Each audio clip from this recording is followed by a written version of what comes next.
जय श्री कृष्ण दोस्तों। आज मैं मानव जीवन के भटकाव के बारे में बताने जा रहा हूँ। कहते हैं कि आत्मज्ञान बिना नर भटके, कोई काबा कोई काशी। जी हाँ दोस्तों, जब तक हमें अपने बारे में ज्ञान नहीं, यानी अपने आत्मा के बारे में ज्ञान नहीं है कि मैं कौन हूँ, तो यह भटकाव लाखों जन्मों तक चलता रहता है, जिसे हम 84 योनि का नाम हिंदी ग्रंथों में दिया गया है। बाकी के ग्रंथों में तो ये सब मिलता नहीं है। बाकी के ग्रंथों में तो बस स्वर्ग, नरक, जहन्नम, जन्नत और फलाना ये वो की बातें होती हैं। हिंदू ग्रंथ सनातन है और यही सत्य है, सबसे पुराना है और यह हर तरीके विज्ञान से भी आज की तारीख में यह मैच करता है।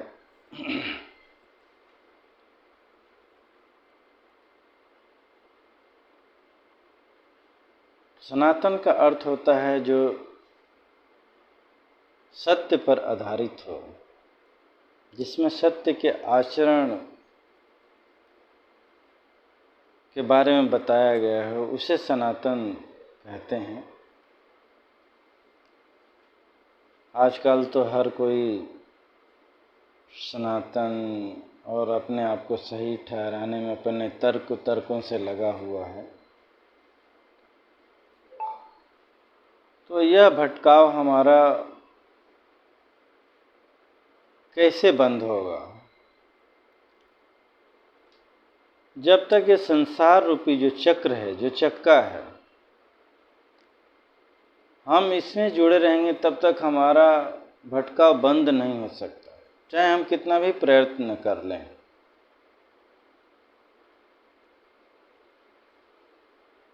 कितना भी मंदिर, मस्जिद, चर्च, गुरुद्वारे, संत, महात्मा किसी के पास भी जाएं, जब तक हम अपने आप को संसार रूपी चक्र से जब तक मुक्त नहीं करेंगे, यह हमारा भटकाव बंद नहीं होगा, हमारे दुख परेशानी बंद नहीं होंगे। मान लीजिए जिस प्रकार साइकिल है और साइकिल में 2 चक्के लगे रहते होंगे, आपने देखा होगा, और एक कागज़ का टुकड़ा आप उसके जो तिल्लियाँ लगी रहती हैं आप उसमें लगा दीजिए। हालांकि कागज़ नहीं चलता है, लेकिन जैसे ही वो चक्का से जुड़ जाता है तो वो भी घूमने लगता है। इसी तरीके से हम संसार से जब जुड़ जाते हैं, संसार रूपी चक्के से जुड़ जाते हैं, तो हमारा भी चक्र चलने लग जाता है। हमारा जैसे जैसे कर्म होता है वैसे वैसे हम जीव बंधनों में बंध करके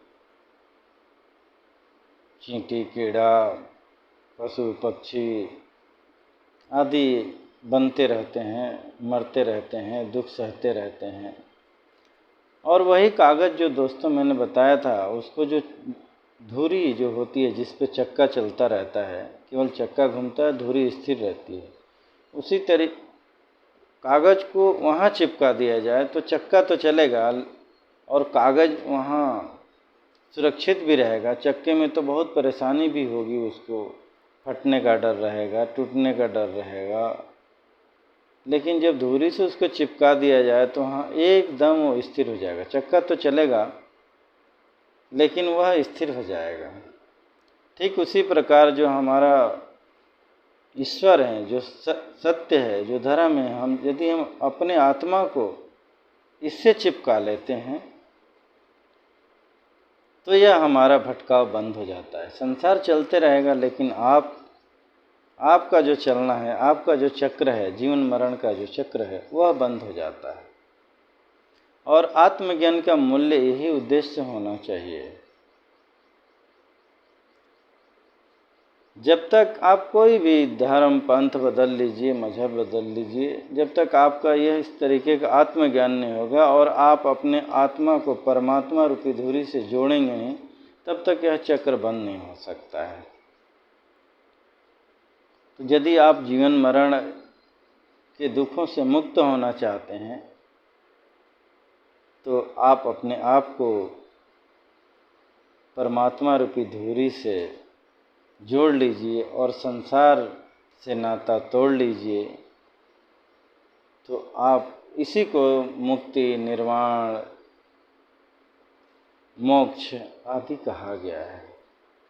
बाकी कोई दोस्तों तंत्र मंत्र, यज्ञ, पूजा पाठ, नमाज या प्रार्थना से कुछ होने वाला नहीं है। थोड़ी देर आपको शांति मिल सकती है, ये मैं नहीं कह रहा हूँ। पूजा प्रार्थना ये सब थोड़ी मन की व्यथा को चेंज कर देते हैं। बाकी जो वास्तविक आपको जो मुक्ति है, आपको अपने आत्मा को परमात्मा से जोड़ना ही पड़ेगा। तो दोस्तों, आप कोशिश करें कि इधर उधर भटके नहीं, धर्म पंथ मजहब आदि के लिए लड़े नहीं। आप जहाँ भी रहें, आप पहाड़ पर रहें, अमेरिका में रहें, घर में रहें, परिवार में रहें, कहीं भी रहें, आप अपने मन को परमात्मा से जोड़ लीजिए, सुमिरन में लगाए रखिए। एक बार कोशिश करके देखिए, आप एकदम सुखमय हो जाएंगे। आपको कोई भी दुख परेशानियां कष्ट नहीं देंगे, आएंगी लेकिन आपको कष्ट नहीं देंगे। आप बेचैन नहीं होंगे। आपको कोई न कोई रास्ता परमात्मा निकाल देगा। प्रहलाद के ऊपर उसका पिता ही परेशानी ढाने लग गया, दुख ढाने लग गया। परमात्मा ने आकर के कितना सपोर्ट किया और अंत में उसके पिता को वध करके और प्रहलाद के जीवन को सुखमय बना दिया। ध्रुव का देख लीजिए, उसकी सौतेली माँ ने निकाल दिया और जैसे ही उसने परमात्मा से अपने आप को जोड़ लिया, उसका जीवन सुखमय हो गया और आज भी उसका नाम चलता है।